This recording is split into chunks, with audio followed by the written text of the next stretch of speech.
What's goody, Shellitronnn here. You can call me Shells, and I'm back out again with a brand new video, and I'm gonna keep it a Bowberry biscuit. These Carolina Panthers are exactly who we thought they were. And that is me putting it in the nicest possible way that literally anyone could ever broach this subject to you. And this game between the Panthers and the Buccaneers really proved that for 100% of a fact. After the game against the Raiders, there was a little bit of hope. You thought to yourself, okay, the defense does need some help here and there. We know there's problems, but the offense looks very, very promising. You think to yourself, okay, as long as Teddy Bridgewater can get a little bit better timing, a little bit better chemistry with these receivers, we'll be fine. We didn't really use C-Mac all that much early in the game. It wasn't to the back half of the game, near middle of the third quarter, where we started really looking at C-Mac in the run game and in the pass. It looked like Joe Brady was trying to gauge what his offense could do without C-Mac, and I understand why he did it. I don't hate that. But there was still some questionable calls on both sides of the ball. And I did have a couple big problems with what I saw, but I don't like to judge things based off a very small sample size. I have to see things happen multiple times before I really pass judgment. I can't just look at one example and say, oh, this is how it is. This is how it's always going to be, and say this guy should be cut, kicked, benched, any of those kind of things. But after watching this game against the Buccaneers, 2 games is really still a kind of small sample size. But when you consider there are 16 games in the season and you've seen the same mistakes being made numerous times, not just in week to week, but play after play after play, you start to see that there is a tendency, there are patterns that are being formed that you just don't believe can or will be fixed in time for this team to be able to actually have a winning season. Now, for me, I didn't believe that this team was capable of having a very successful season. I thought that the most success this team could have would be the younger guys getting more experience throughout the year, because we're going to be going up against 8 or 9 of the top, let's call it 12, 13 receivers in the league. We already know, looking up and down that schedule, the quarterback wide receiver duos we're facing in this season is going to be a gauntlet. And it's not just the NFC South. It's just about most teams we play. Just about all but 2 or 3 of the teams we play are disgusting duos in the passing game. And we've already seen that in our passing defense, it ain't looking too good as far as coverage or pressure. How do I start to explain what happened in this Bucs game? Let's talk about the most famous player in this game, Tom Brady. Tom Brady had a bad game. He started off real good. The Bucs went into halftime with a 21-0 lead. We did not score a single point in the first half. The Buccaneers had 21 points. Tom Brady had 198 yards in the first half. He was on pace to have a Cam Newton up in New England kind of game. You feel me? It was looking like he was about to crack 400 yards on us in this game. Do you know how many yards Tom Brady ended this game off with? He ended the game with 217 yards. Do you understand? That means he only had 19 yards in the whole second half. 19 yards passing in 30 minutes of NFL playing time. Do you understand how bad he had to have played on the back end of this game, and we still couldn't win?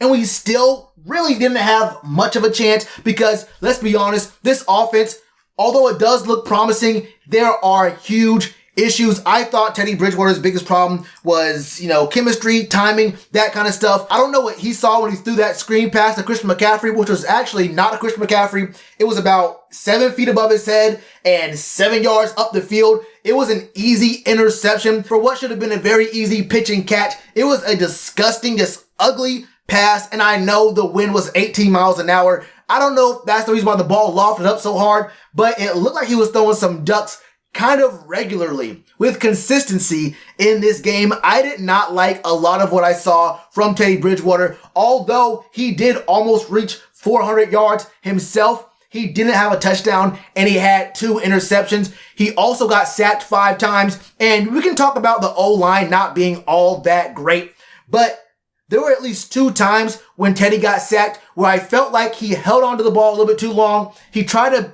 at least attempt to to make a hero play. There was one time where it was a blown play. The play was just bad from the start. He steps up in the pocket, looks around for way too long, gets his arm swatted. It's a fumble. We lose it. I thought to myself, those are the kind of plays that lose games for teams, especially against a team where, first of all, they're just better than us. They have better weapons just about everywhere, honestly. But this is going to be a winnable game, potentially, because Chris Godwin was out. Now, we also understand that we had players who were out, namely KK Short, which is part of the reason why we didn't have very much pressure, although we have seen that even against, we have to work on a few things on defense. I'm going to focus on the offense right now, and believe me, I will get to the defense very, very soon. The fact of the matter is, Teddy Bridgewater did not look good in this game. Don't let his yards fool you. He did not look all that great. I know he only missed on 9 passes. When you just look at the box score, you think, okay, 33 for 42, almost 400 yards. I mean,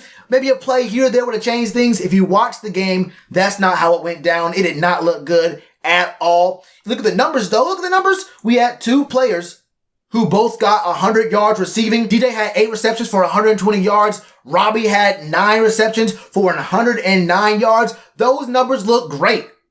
But the offensive play calling was horrible. I didn't like very many of the runs we called for C-Mac. I didn't see him do all that much. This Bucs team really loves C-Mac because they always find a way to put him kind of in a box. Now, it's not all the time, but we have seen in the last few games we played, the Bucs, they're probably the most comfortable team in the NFL going up against C-Mac. It's like they actually know a sort of way to limit him to not getting extremely big numbers like he does against just about every other team in the league. Now, he did get 2 touchdowns rushing, but he didn't have one of those patented, CMC games where he just takes over the game, puts the team on his back, and he's looking real good. This was a game where we just saw so many bad play calls, or play calls that were called at the wrong time, or calls that got repeated even though we saw it was not working. I know I said I want to see Matt Rule and I want to see Joe Brady use Curtis Samuel in the run game. It would be a waste of his talents, a waste of what he can bring to the team and how, versatile he is in his attack and his skill set by not running the ball with him. They just knew every single time we were going to hand the ball off to Curtis Samuel. And if they didn't know, they were well prepared for it. It did not even surprise them at all. We went to that a couple times. It was a couple times too many. It became very obvious it was not the move for this game. The rush attack was just not there for us this game. The Bucs really do have our number. And once again, the tight end play just did not come into effect. Not a single target for Ian Thomas, but we did see Chris Manhertz and Alex Arma both get targeted once. They caught their one catch. I mean, Chris Manhertz got it for 8 yards. Alex Arma had a 14-yard reception. So it is what it is, but it seems very, very obvious that this Joe Brady offense does not look like it wants to target the tight ends at all. But if you think I'm going to fail to mention the biggest thing about this game, on the offense side, on offense at least, there's a lot to go on in defense. I ain't hit the defense yet. But Christian McCaffrey got hurt. As you already know, by this point, C-Mac got hurt. He has a high ankle sprain. And at first, when he first got hurt, late in the second half, I thought to myself, okay, he looks like he's kind of walking under his own pressure. Like he's not using too much help on the sideline. Whenever they pan the camera over to him, I thought to myself, okay, we've seen C-Mac, leave for a couple plays, come back in. You thought he might be hurt, but this man is a workhorse. He makes sure he's able to play. He's ready to go every single week. He does not get hurt. Then it was a potentially game-tying drive, and we kept seeing Mike Davis in the backfield. I said, oh, hell no, he is definitely hurt right now. It came out this morning that C-Mac is going to be out probably for multiple weeks.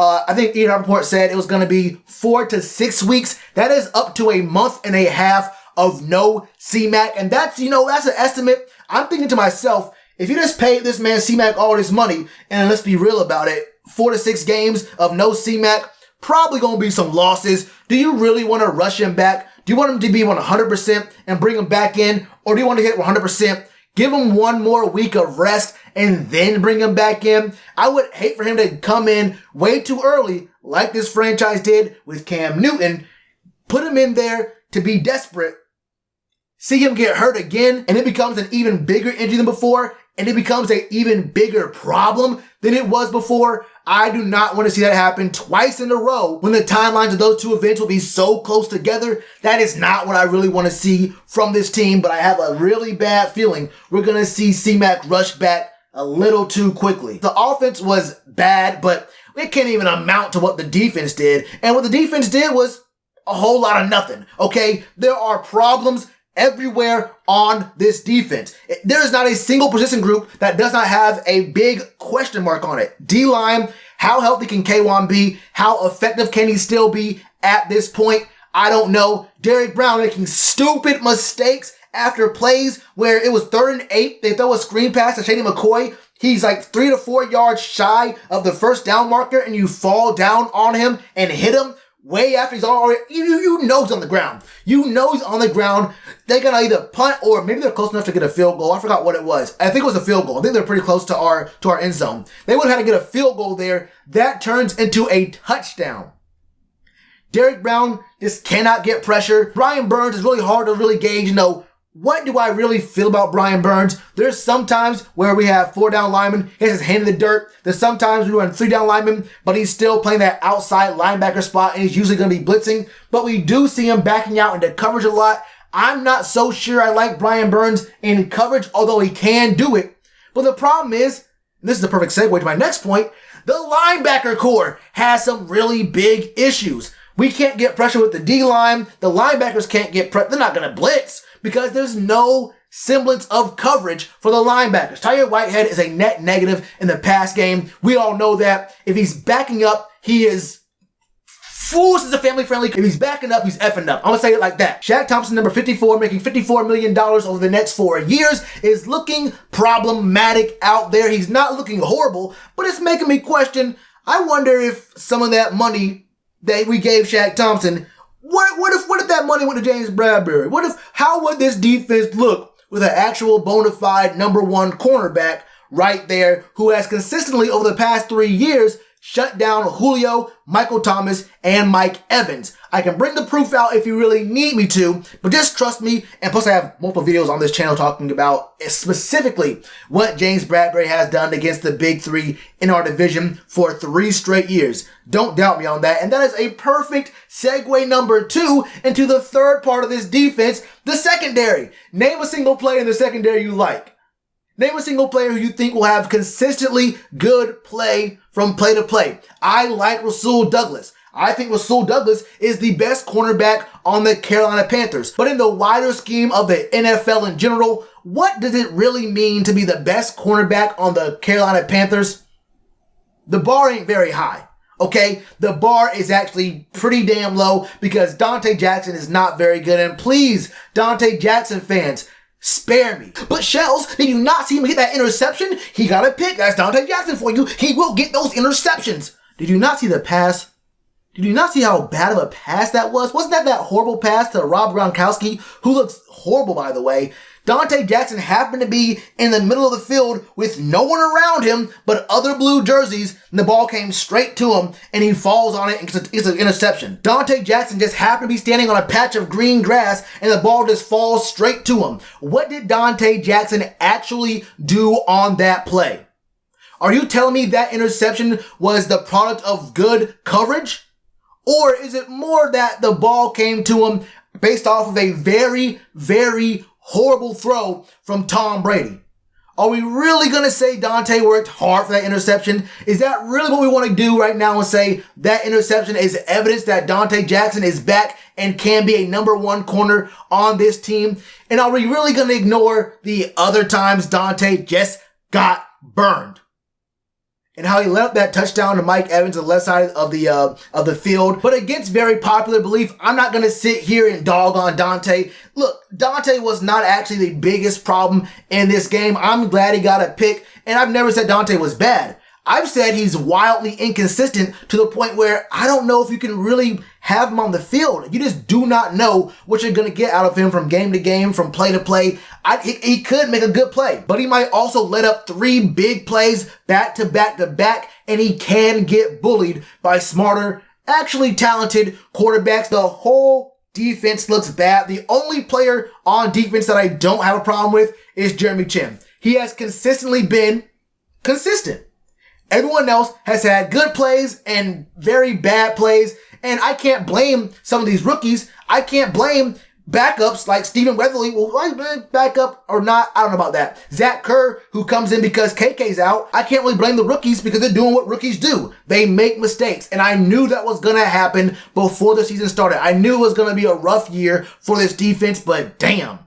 I have some big questions about what Phil Snow is calling on this defense. It feels like either he can't call defenses at the NFL level, or these players that we got and yet another Marty Hurney draft and yet another Marty Hurney offseason in the free agency market just are not panning out. I thought I would see a little bit more. I knew we would lose, but I thought I would see a little bit more fight. I thought I would see a little bit more consistency from these players, and I'm just not seeing it.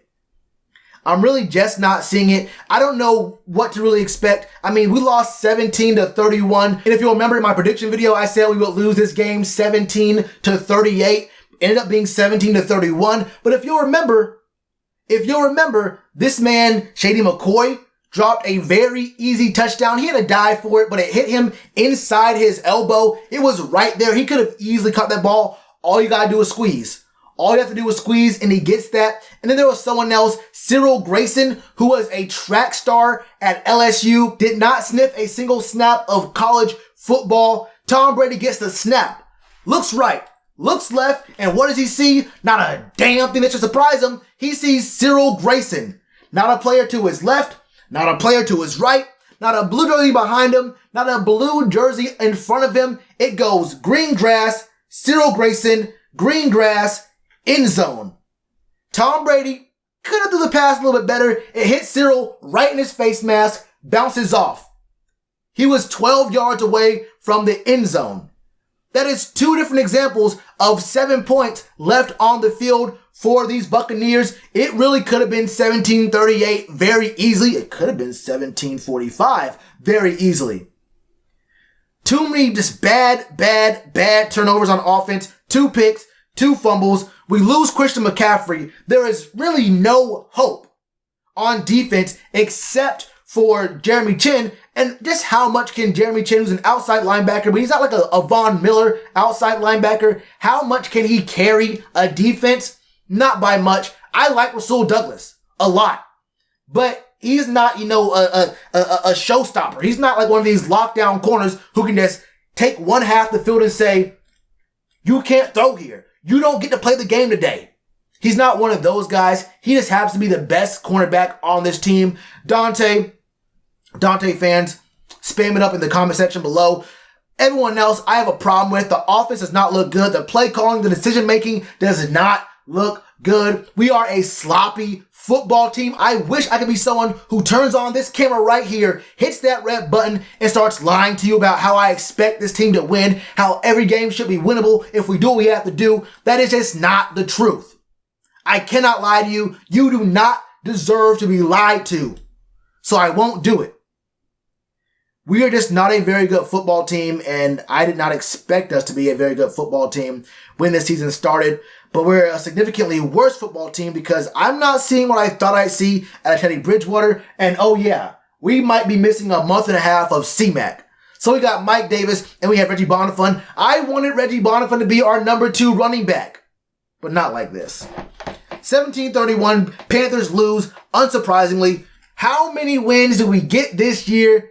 Let me know. Let me know your thoughts on this game, the future of this team, what's going on. Thoughts on Rev Rule, Phil Snow, Joe Brady, Teddy Bridgewater, Dante Jackson. Spam it up in the comment section right now. Let me know all your thoughts in the comments below. And you already know to do that like button. Cheers to you, appreciate the chance. Being told y'all I been the man. Being told y'all I had the gift. Tell a friend to tell a friend. Real ones gonna recommend. Count this as another win.